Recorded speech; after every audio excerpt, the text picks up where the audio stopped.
Europe 1, de quoi j'ai l'air? De quoi j'ai l'air? Nico Saliagas. Je reçois un coup de fil de Nagui, je pense. Il faisait Taratata. Qui me dit, on fait un spécial Taratata Joe Cocker. Et il a demandé à chanter. Le seul français qu'il a demandé à chanter, c'est toi. Donc, est-ce que tu veux chanter avec Joe Cocker? Je dis, Là, ouais. c'est la magie de ce métier. Et je lui dis, oui, bien sûr, Nagui. Et j'appelle tout le monde autour de moi. Je dis, il y a surprise qui est en train de me faire un plan. Donc, je préviens tout le monde. D'où vous connaît. Ah oui, non, mais là, c'est sûr que moi, je suis sûr que c'est surprise, jusqu'à la dernière minute. Et il me dit, bon, qu'est-ce que tu veux chanter? Je dis, alors, je sais qu'il a fait une reprise d'Elton John, Sorry Seems to Be the Hardest Word. Donc, si on peut partager ça ensemble, ça serait bien. Et puis, je me dis qu'au moins, si c'est une blague, je saurais au moins chanter la chanson. Ouais. Et je ne me prépare pas du tout dans l'esprit que je vais rencontrer Joe Cocker et faire un duo avec lui. Moi, je me prépare à comment je vais piéger les caméras de surprise. Voilà. Le joueur qui se dit, vous n'allez pas m'avoir. Et jusqu'au dernier moment, mais même dans ma loge, je pense que c'est pas vrai. Et jusqu'au moment où il arrive, il fait « Hi, very nice to meet you ». Et là, je fais « Wow, c'est Joe Cocker, quoi ». Vous vous préparez pour la dernière? Oui, on se prépare pas mal, ouais. Oui, parce que on a envie. Ça va être dur, ouais. On a envie de le marquer. On a envie que ce soit le meilleur souvenir qu'on ait. Et du coup, ouais, on est en train de bosser. On est en train de bosser sur toute la tournée là, en ce moment, de créer un nouveau spectacle.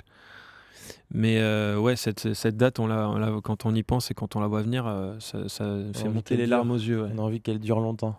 Ouais, aussi, ouais. J'ai 15 ans, j'ai une mobilette, une Honda Amigo rouge. J'ai ma pote Fabienne qui a une mobilette aussi. On achète... oh mon Dieu, on va dans une boîte qui s'appelle... Je sais plus, peu importe, à Saint-Étienne, peut-être le Bulle. À Saint-Étienne. Saint-Étienne. On est deux devant la porte et on attend que ça ouvre. Parce qu'on ne veut surtout pas les boîtes, ça démarre. Déjà à l'époque, ça démarrait vers... Mais on ne veut pas, parce qu'il y a trop de monde sur la danse. Nous, on veut une piste que pour nous. Donc on est deux folles de danse. Donc quand ça ouvre, les mecs sont encore en train de ranger les verres. Alors on est là, on y faut rentrer parce qu'ils savent qu'on est dehors. Évidemment, je dis à ma mère, j'allais au cinéma voir 2 films. Évidemment. Et comme elle ne me demande pas les films, elle s'en fout de toute façon. Donc et c'est génial, parce qu'à un moment, ils mettent la musique que pour nous. De temps en temps, je dis au mec, tu mets ça. Bon, il n'y a pas autant de choix, etc. Mais il y a déjà du Barry White, il y a déjà des choses très dance, il y a du Benson, il y a tellement... Et on danse. Et quand les gens commencent à arriver, qu'il n'y a plus de place sur la danse, on s'en va. Que se passe-t-il pour l'artiste sur scène? Je pense que je n'ai pas du tout senti le temps passer. Je n'ai pas senti du tout je suis comme au premier jour. Je suis comme au premier jour, exactement comme au premier jour. J'ai autant peur et en même temps, j'ai autant envie. C'est une envie folle de convaincre, c'est une envie folle de servir l'auteur, surtout de servir l'auteur. C'est vrai que Gainsbourg m'inspirait beaucoup. Enfin, j'adore le personnage, c'est quelqu'un qui a vraiment apporté quelque chose. Et pourtant, il n'a jamais vendu de disque, sauf à la fin. C'est assez surprenant, parce que son album Aux armes, etc. a fait 100 000, et finalement, il est fini à 500 000 albums. Mais avant, il ne vendait pas de disques, il vendait 10 000, 20 000, 30 000. Même Melody Nelson, le premier album, il en a vendu 300. Melody Nelson, il a vendu 300 aussi.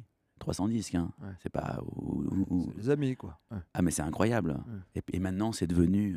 une institution. Comme quoi, il faut se méfier quand on regarde les ventes de disques, parce que tout notre système, en ce moment, est fait par rapport aux ventes, aux chiffres.